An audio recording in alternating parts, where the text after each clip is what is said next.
So it's definitely school time right now. I had to drop my friend off at home. I forgot my cell phone because I was in such a rush. I'll explain it later, but I'm going through my old middle school area. I'm kind of scared they might kick me out because I'm older, but they'll probably just think I'm one of the grade 8ers or 9ers. Or probably think I'm skipping. Get back to class, please. My middle school has the best view of the lake. It's so pretty. And, well, my old middle school or whatever. It's only like 15 minutes away from my house, so it's not that big of a walk. When I was in grade 9, I remember we had to do course changes because if we didn't like the courses we were in, that's what we had to do. And the grade 9s got first dibs because they were the highest in the school. So I went there and I was first in line and they're like, I'm sorry, but you have to go to the back of the line. Why? Because you're in a lower grade and it's grade 9s first. Nope, I'm definitely in grade 9. That's me. Oh, I'm so sorry. I guess we can do your grade changes now. Whatever it was. So embarrassing. I was probably like this tall, so, you know, I'm glad I grew a little bit because I was borderlining midget in grade 9. The reason why I had to drive my friend home is because somebody in her family had passed away. I really wanted to share with you guys how I felt during the time, because having to watch someone you've known for so long and never seen them cry and never thought they had the ability to cry in front of you is so heartbreaking. If you've ever watched a movie and you see one of those really tough people get in one of those situations where they cry and it makes you cry, it was one of those kind of situations. I didn't cry, but it was very hard not to. I think the best feeling from helping someone is when you can be there for them and you can make them feel better or just do something for them that would help them. It's a confusing feeling because at the same time you really want to get upset and you feel really bad, but you're happy that you're useful in some sort of way, even if it's the smallest thing.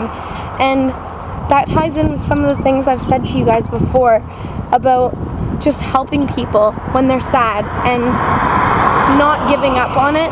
And I really think that everyone should try and do that. I remember telling you guys about this girl I talked to about rugby and how she wanted to quit. And I said, just give it a couple more tries, like, try your best. I know it's not always perfect and you feel like you want to give up because you're not as good as everyone else, but you are good. You support the team in any sort of way, because she could come to the team and make people feel really special that they're playing.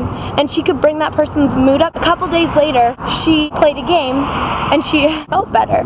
That she was really happy and excited that she didn't quit because she got a lot of tackles in the game that she played. And she felt really good about that because I told her that she should just stay on the team because I know she's good.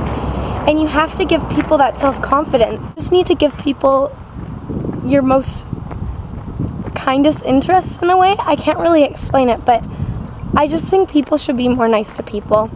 And people should tell the truth and help people out, you know? You know? That was a heart-to-heart in the morning because I'm having one of those days already. The inspiring moments, usually it's at night, but today it's during the day. Go me! Woo, woo, woo. So I get back to school and we're on a Terry Fox run and I'm with Megan. Hello! Yeah, you guys haven't seen her in a while. Yes. I know, I'm so popular. They're always asking for you. All the time. So much demand. We're so not running this Terry Fox walk because I think that's, you know, a little out of our league. Yeah, we're too good for running. So Andrew and I are don't run without me. We're definitely running because we have stopped running like that. Oh my gosh. I have my interview in 10 minutes, so I need to get something at the store, and we're gonna be super quick, right? So that's what we're doing. Hi. What's your mom? Oh, hey. I have my interview in 10 minutes. Wait. I know. That's my mom. So why aren't you there? Because we're just grabbing some. Okay, we need to go. We need to hurry. We said we were gonna hurry. Bye. Okay. Of all the people that would be captured in my blog, it'd be my mom. You're being so slow right now. Don't worry, we got here just in time, like the split 2 minutes before 4 o'clock. So she got here early, which will look good for her in her books. They're like, oh, you're early, you've got initiative. Well, not really initiative, but like early talent skills. I don't actually know what I'm talking about right now. She said blog, you can blog, so I'm doing that, and I don't actually have anything to talk about or anything interesting to say, So I'm just gonna kind of just keep talking and talking until I decide that it's the good time to turn off the camera. Oh, there's a D-bag. Wait a sec, I'm gonna try and get him on.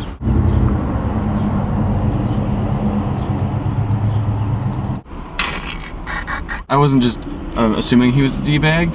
He goes to my school and he is a D-bag, so there's that. I'm wearing my KSMG glasses, and I had my wolf shirt on the other day, and all I need to do is just mix them, so I have, I'm like the white KSMG. I'm such a boring person.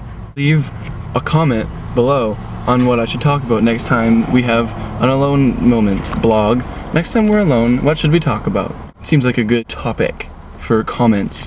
So I want everyone who watches this to leave a comment, because Cassandra gets like 200, 300 views, but only like 15 comments. So everyone who watches this needs to leave a comment, so she has 200, 300 comments to read, and that'd be funny for me. And probably not as much for her, but I think it'd be quite entertaining to have to do that.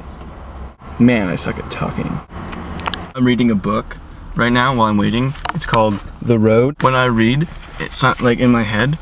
I have the coolest voice in my head, and I'm gonna try to do it right now. Story time with Andrew. This is the voice in my head when I read. He woke toward the morning with the fire down the coals and walked out to the road.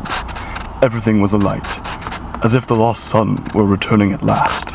And when I do that, I feel like Mufasa, Simba's dad, is reading to me, and it's the best, because Lion King is the best. And he's all like, I'm Mufasa, and I'm reading a book. I'm gonna continue. A river far below. How far had they come? I'm gonna stop recording it. You guys are my favorite. Oh, you. Oh, Bob, you're just the best. I don't know why I just did that, and this lady looked at me funny. She was like looking out a window of that store, and she's just like, is that boy talking to himself? Is he talking to an orange thing? Is he talking to a cell phone? What is that? What is that boy doing? He's so weird. He's such a weirdo. Such a weird person.